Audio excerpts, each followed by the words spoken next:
Star war ಮಧ್ಯೆ ಈ ಅಶ್ಲೀಲ ಕಾಮೆಂಟ್ಗಳ ವಿಚಾರ ದೊಡ್ಡ ಮಟ್ಟದಲ್ಲಿ ಸದ್ದು ಮಾಡಿತು. ಆವತ್ತು ರಮ್ಯಾ ಅವರು ಕೊಟ್ಟಂತಹ ಕಂಪ್ಲೇಂಟ್ನ ನಂತರದಲ್ಲಿ ಅದೇ ರೀತಿಯಾದಂತಹ ಅಶ್ಲೀಲ ಕಾಮೆಂಟ್ಗಳ ವಿರುದ್ಧ ಈಗಾಗಲೇ ದರ್ಶನ್ ಪತ್ನಿ ವಿಜಯಲಕ್ಷ್ಮಿ ಅವರು ಕೂಡ ಪೊಲೀಸ್ ಸ್ಟೇಷನ್ ಮೆಟ್ಟಿಲೇರಿದ್ದಾರೆ. ಕೇಸ್ ದಾಖಲಾಗಿದೆ. ಅಶ್ಲೀಲ ಕಾಮೆಂಟ್ ಹಾಕಿದವರಿಗಾಗಿ ಹುಡುಕಾಟ ನಡೀತಾ ಇದೆ. ಇದರ ಮಧ್ಯೆ ವಸಿಷ್ಠ ಸಿಂಹ ಈ ಬಗ್ಗೆ ಪ್ರತಿಕ್ರಿಯಿಸಿದ್ದಾರೆ. ಜನರಿಗೆ ಕಿವಿ ಮಾತು ಹೇಳಿದ್ದಾರೆ. ಇಂದಿನ ಸಮಾಜದಲ್ಲಿ ಕಾಮೆಂಟ್ ಕಲಿವೀರರು ಹುಟ್ಕೊಂಡಿದ್ದಾರೆ, ಅಂಥವರು ನಿಮ್ಮ ಗಮನಕ್ಕೆ ಬಂದ್ರೆ ಅವರನ್ನ ತಡೆಯಿರಿ ಅಂತ ಹೇಳಿ ಕಿವಿ ಮಾತನ್ನ ಹೇಳಿದ್ದಾರೆ ವಸಿಷ್ಠ ಸಿಂಹ. ಬೆಳಗಾವಿ ಉತ್ಸವದಲ್ಲಿ ಅವರು ಹೇಳಿರುವಂತಹ ಮಾತಿದು. ಕೈಲಾದಷ್ಟು ಒಳ್ಳೆಯದನ್ನ ಹಂಚಿ, ಕೆಟ್ಟ ವಿಷಯಗಳನ್ನ ಹರಡೋದಕ್ಕೆ ಹೋಗಬೇಡಿ. ಬೇರೆಯವರ ಖಾತೆಯಲ್ಲಿ ಅನಗತ್ಯವಾಗಿ ಮಾತನಾಡೋದು ಬೇಡ. ಇಂತಹ ಶೌರ್ಯವನ್ನ ಮೆರಿಬೇಡಿ ಅಂತ ಹೇಳಿ ವೇದಿಕೆ ಮೇಲೆಯೇ ಕಿವಿ ಮಾತನ್ನ ಹೇಳಿದ್ರು ನಟ ವಸಿಷ್ಠ ಸಿಂಹ.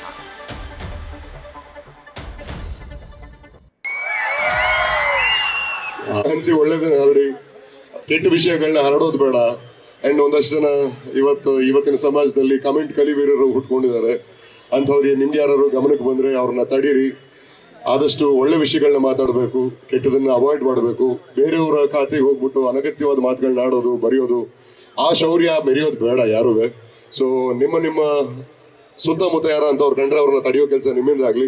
ಏನಂದ್ರೆ ಕೈಲಾದ್ರೆ 4 ಜನಕ್ಕೆ ಒಳ್ಳೇದು ಮಾಡಬೇಕು, ಇಲ್ಲಾಂದ್ರೆ ಸುಮ್ಮನಿರ್ಬೇಕು. ಕೆಟ್ಟದಂತೂ ಮಾಡಬಾರ್ದು ಅಲ್ಲ. ಜಾಸ್ತಿ ಇದ್ರೆ ಕೊಡ್ತೀನಣ್ಣ, ಕಡಿಮೆ ಇದ್ರೆ ಹಂಚ್ತೀನಣ್ಣ. ಇನ್ನೊಬ್ಬರನ್ನ ಕೆಣಕಿ ಕಾಡಿ ಪೀಡಿಸಿ ಬದುಕೋದು ಅದೊಂದು ಸಂತೋಷನೇ ಅಲ್ಲ, ಅದು ವಿಕೃತಿ. ಆ ವಿಕೃತಿ ನಮ್ಮ ಸಮಾಜದಲ್ಲಿ ಇರೋದು ಬೇಡ. ಒಳ್ಳೇದನ್ನ ಮಾಡಿ, ಒಳ್ಳೇದನ್ನ ಬಯಸಿ, ಒಳ್ಳೇದನ್ನ ಹರಿಸಿ, ಒಳ್ಳೇದನ್ನ ಮಾಡಿ ಹೋಗಿದ್ದಕ್ಕೆ ನಮಗೆ ನಮ್ಮ ಮಹನೀಯರು, ನಮ್ಮ ಹಿರಿಯರು ಇವತ್ತಿಗೂ ಅವ್ರ ಕಾಲವಾದ ನಂತರ ನೆನಪಲ್ಲಿ ಇದಾರಲ್ವಾ, ಅವ್ರನ್ನ ಕೊಂಡಾಡ್ತೀವಿ, ಆಚರಿಸ್ತೀವಲ್ವಾ. ಕಾರಣ ಅವ್ರ ಒಳ್ಳೆ ಕೆಲಸಗಳಷ್ಟೇ. ಯಾಕಂದ್ರೆ ನಾವು ಯಾರು ಶಾಶ್ವತ ಅಲ್ಲ. ನಮ್ಮ ಯೋಚನೆಗಳು, ನಾವು ಮಾಡೋ ಕೆಲಸಗಳು ಶಾಶ್ವತ. ಅವಾಗಷ್ಟೇ ಗುಡಿಸಲೆಯಾಗಲಿ ಅರಮನೆಯಾಗಲಿ ಆಟವೇ ನಿಲ್ಲದು ಎಂದು ಆಟ ನಿಲ್ಲದು.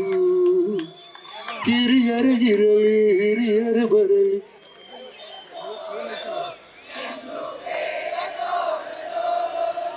ಒಂದು ಮುತ್ತಿನ ಕಥೆಯ ಹೇಳಿತು ಈ ಬೊಂಬೆ. ಆ ಕಥೆಯಲ್ಲಿದ್ದ ರಾಜರಂಗೆ ನೀನು ಬಂದೆ. ಯೋಗವು ಬರುವುದು ನಮಗೆ, ಯೋಗ್ಯತೆಯೊಂದೇ ಉಳಿಯುವುದು ಕೊನೆಗೆ.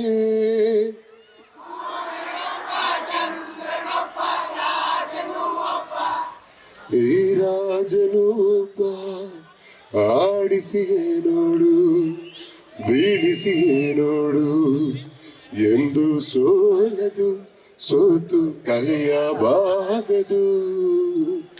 ಈ ತರ ಮಹನೀಯರ ಹಾದಿಯಲ್ಲಿ ನಾವು ನಟ ಹರಡಿ ಎಲ್ಲರೂ ಖುಷಿಯಾಗಿರಿ. ನೆಮ್ಮದಿಗಿನ ದೊಡ್ಡ ಸ್ವಾರ್ಥ ಒಳ್ಳೇದಾಗ್ಲಿ. ಜೈ ಹಿಂದ್. ನ್ಯೂಸ್ ಫಸ್ಟ್, ನಿರ್ಭೀತಿಯಿಂದ ನಿಮ್ಮ ಪರವಾಗಿ.